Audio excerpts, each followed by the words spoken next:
Gross margins impact everything: your cash flow, your profits, your mood, and certainly your exit valuation when it's time for you to sell.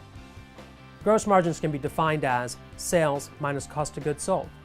So, if you did $10 million in sales and had $3 million in cost of goods sold, your gross margin would be $7 million or 70%. So, let me ask you, the higher the gross margins, the better the business, right? Not always. Gross margins can be very deceiving, and they may not translate into higher profits at the end of the day. This is because gross margins can vary widely between various products and services and don't give us a good look into the various variable expenses associated with the sale of each product or service. This is where contribution margin comes in. Contribution margin can be defined as sales minus variable expenses. Calculating contribution margin can help you better understand which product and services are the best contributors to your financial performance. For example, let's take a company with two products. Both products generate $1 million in revenue. Product A has a 70% gross margin, and product B a 60% gross margin. Clearly, product A is the star product because it has a higher gross margin. Now, let's see the impact of the additional variable costs associated with these products to see how these products really rank up as financial contributors.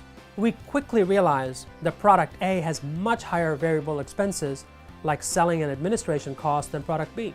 So in reality, it turns out that product B is really the star product because it actually has a higher contribution margin. In this scenario, if the company promotes product A because of its higher gross margins, it inadvertently could negatively impact its own profitability.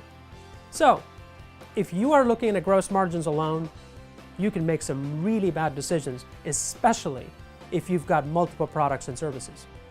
Where businesses get themselves in trouble is that they automatically assume that higher gross margins are better without considering various other components that make up the overall cost.